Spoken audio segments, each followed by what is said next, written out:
فرض فیہن الحج فلا رفث ولا فسوق ولا جدال فی الحج، کہ جس پر حج فرض ہو اور وہ اپنے اوپر حج فرض کر لے، یعنی احرام باندھ لے، حج کا احرام باندھ لے، عمرے کا احرام باندھ لے، تو اب آگے اللہ تعالیٰ کو یوں کہنا چاہیے تھا کہ جب احرام باندھ لیا اب حرم جاؤ، وہاں جا کر طواف کرو، عمرے کا احرام ہے تو طواف کرو، سعی کرو، حج کا احرام ہے تو طواف کرو، سعی کرو، پھر 8 کو مینا چلے جاؤ، 9 کی صبح کو عرفات چلے جاؤ، مغرب کے بعد وہاں سے مزدلفہ آ جاؤ، رات مزدلفہ میں گزارو، پھر وہاں سے مینا آ جاؤ اور جمرہ عقبہ کی رمی کرو، پھر طواف، پھر اس کے بعد قربانی کرو، حل کرو، طواف زیارت کرو، پھر واپس مینا آ جاؤ، 3 دن مینا میں پڑے رہو، زوال کے بعد تینوں جمرات کی ترتیب سے رمی کرو، یہ حج ہے۔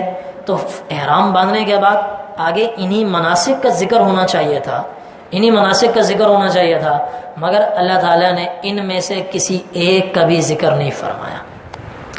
کیوں؟ کہ یہ سارے مناسک ادا ہو ہی جاتے ہیں، ہر ایک کے ادا ہو جائیں گے، حتیٰ کہ احرام باندھنے کے بعد کوئی بے ہوش ہو گیا، قافلے والے اس کو کندھے پہ اٹھا لیں گے اور اس کو پورا حج اس کا کروائیں گے، نہ طواف فوت ہوگا، نہ سعی فوت ہوگی، نہ وقوف منا فوت ہوگا، نہ وقوف عرفات فوت ہوگا، نہ اس کا وقوف مزدلفہ نکلے گا، نہ رمی جمرات، سارے مناسک اس سے ادا ہوں گے، کسی میں ٹھوکر نہیں کھائے گا۔ اللہ نے وہ چیزیں بیان فرمائیں جہاں جہلا نہیں، علماء بھی ٹھوکر کھا جاتے ہیں، علماء بھی، یہ جو مناسک ہیں حج کے، یہ تو جہلا کے بھی ادا ہو جاتے ہیں، ریڑھی چلانے والوں کے بھی، چھابڑی لگانے والوں کے بھی ادا ہو جاتے ہیں، کسی کا نہیں رہے گا، طواف بھی ہوگا، سعی بھی ہوگی، چونکہ قافلے کی صورت میں حج ہوتا ہے، آدمی دیکھتا جائے گا، کرتا جائے گا، دیکھتا جائے گا، کرتا جائے گا۔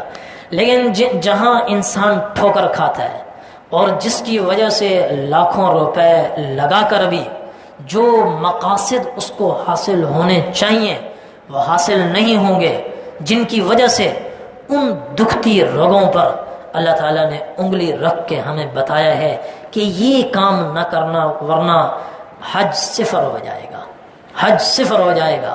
اور مشقت برداشت کر کے، لاکھوں روپے خرچ کر کے مینا عرفات میں جا کر بھی اور پاؤں میں آبلے پڑ گئے، چھالے ہو گئے اور جسم کا رواں رواں تھک کر چور ہو گیا، اور وہ پھر مدینہ منورہ بھی چلا گیا، وہاں پر بھی اس نے وہ روضہ رسول کے سامنے کھڑا بھی ہو گیا اور تصویریں بھی بنوا لی اور خاندان کو بھیجوا دی، ثبوت دے دیا کہ میں نے دیکھو حج کر لیا، حج کر لیا ہے۔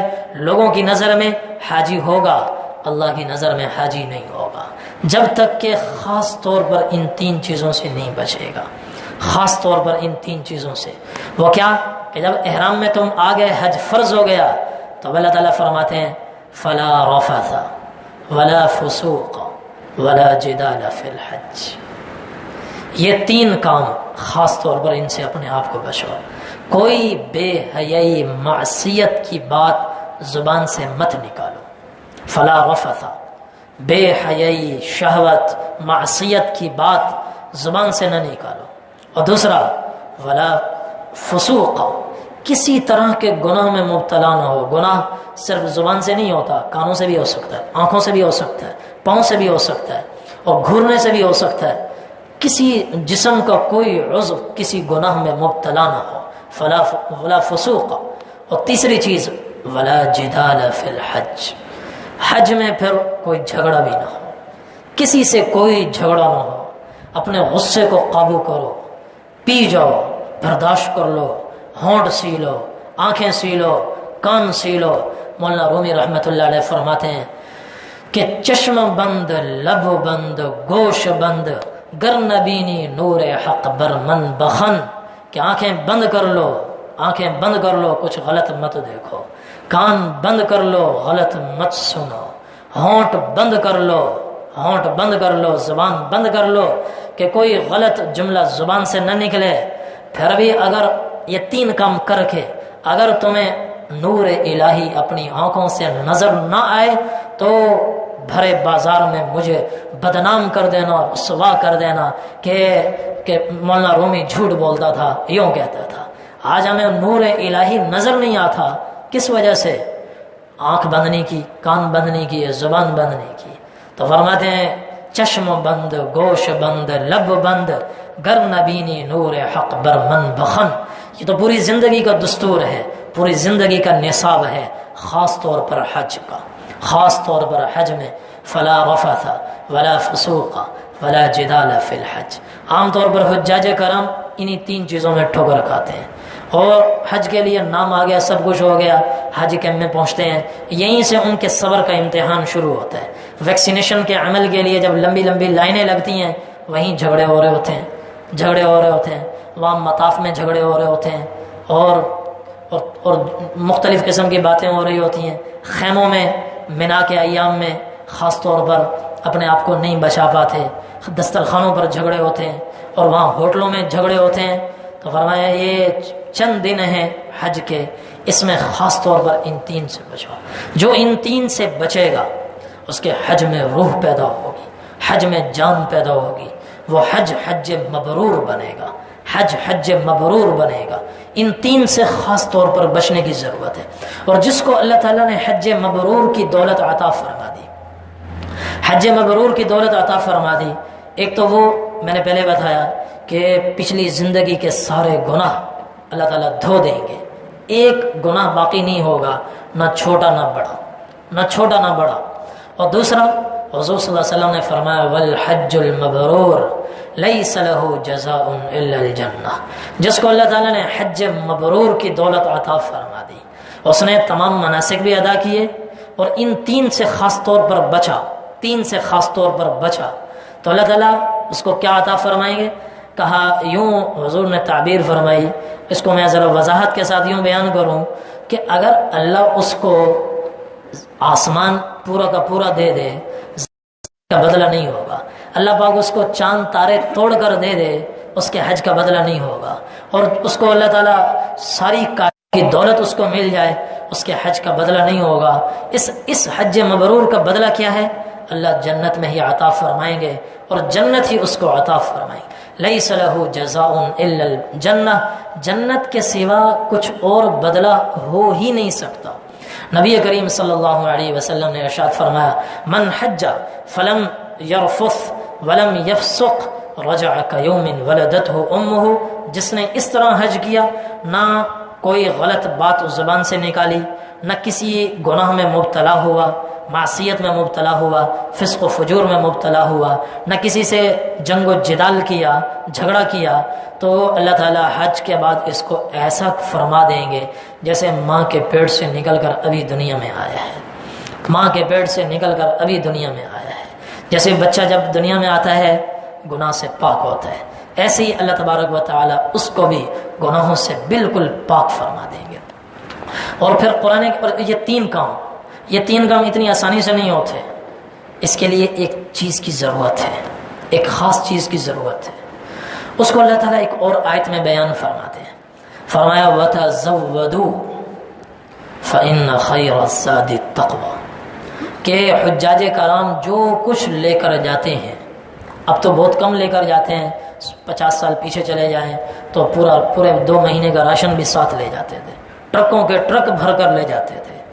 ان ساری مادی چیزوں کے لیے قرآن کریم میں ایک لفظ آ رہا ہے وَتَزَوَّدُوا. وَتَزَوَّدُوا، اے حج پر جانے والو، حج پر جانے سے پہلے اپنی ضرورت کے کپڑے لے لو، وَتَزَوَّدُوا. پاسپورٹ لے لو، وَتَزَوَّدُوا. اس کی فوٹو کاپی بھی لے لو، وَتَزَوَّدُوا. ضروری ادویات بھی لے لو، وَتَزَوَّدُوا. ضرورت کا ساز و سامان لے لو، وَتَزَوَّدُوا. اور خورد و نوش کی کچھ چیزیں بھی لے لو، جہاں وہاں ضرورت پڑے اس کے لیے وَتَزَوَّدُوا. سب کے لیے جتنی مادی چیزیں ہیں قرآن کریم اس کو چھوٹے سے مختصر جملے میں بیان کرتا ہے وَتَزَوَّدُوا. زیادہ راہ ساتھ لے لو، جس سے 40 دن 45 دن آرام سے سہولت سے کٹ جائیں، گزر جائیں، وہ ساری چیزیں ساتھ لے جاؤ، کوئی منع نہیں ہے. آگے فرمایا کہ تم ساری چیزیں لے کر تو جا رہے ہو، کہیں تم ایک چیز کو بھول نہ جانا، اس کو تم نے ہر حال میں ساتھ رکھنا ہے، اور میں تمہیں اس کو تمہارے حال پر نہیں چھوڑ سکتا، میں تمہیں خود بتا دیتا ہوں. باقی ساز و سامان میں اس ایک کو ضرور ساتھ رکھنا. وہ کیا ہے؟ فَإِنَّ خَيْرَ الزَّادِ التَّقْوَىٰ. جتنی چیزیں تم لے کر جاؤ گے ان میں سب سے بہترین زاد راہ وہ تقوی ہے۔ یہاں سے مکہ مکرمہ کا سفر کٹے گا، 40 دن کے ایام کٹیں گے، تقوی وہ ہے جس سے یہ سفر بھی کٹے گا، 40 ایام بھی سفر کٹیں گے، اور دنیا سے آخرت کا سفر بھی اسی سے کٹے گا، اسی سے طے ہوگا۔ تقوی لازمی ساتھ رکھ لینا۔ جس کے پاس تقوی ہوگا اس کے لیے اپنے آپ کو بیہودہ گوئی سے بچانا آسان ہے۔ جس کے پاس تقوی ہے فسق و فجور سے بچانا آسان ہے۔ جس کے پاس تقوی ہے جنگ و جدال سے اپنے آپ کو بچانا آسان ہے۔ کڑوے گھونٹ پینا آسان ہے، کڑوے گھونٹ پینا آسان ہے۔ ہماری مسجد کے ایک نمازی ہیں، ان کا نام ہے مجاہد، ملیر سعود آباد میں، وہ حج پر گئے تو ہمارے ایک مدرسے کے استاد ہیں مفتی قمر الحسن صاحب، وہ بھی ساتھ تھے، تو وہ بتا رہے تھے کہ ایک بڑے میاں تھے، ان کی وہ ویل چیئر چلایا کرتے تھے، خدمت کیا کرتے تھے، اور بڑے میاں ہر وقت ان سے نالاں رہتے تھے اور ہر وقت ان کو سناتے رہتے تھے، اور وہ بیچارے چپ رہتے تھے، خاموش رہتے تھے۔ کبھی یہ تک نہیں کہا کہ بابا جی میں آپ کی ویل چیئر چلاتا ہوں، آپ کو حرم لے جاتا ہوں، آپ کے رشتہ دار موجود ہیں، وہ کوئی آپ کے قریب نہیں آتا، کچھ نہیں کہا، خاموش۔ اور وہ بزرگ صبح و شام ان کو دھو دیتے، جب جی چاہتا ان کو دھو دیتے۔ لیکن وہ مفتی قمر الحسن صاحب فرماتے ہیں وہ اسم بمسمہ، میری مسجد کے نمازی ہیں، نام ان کا مجاہد، اور واقعی انہوں نے بڑا جہاد کیا اور بڑا کام کیا، ایک لفظ نہیں بولے، ایک لفظ انہوں نے کبھی کچھ نہیں کہا۔ تو یہ کام بغیر تقوی کے نہیں ہو سکتا۔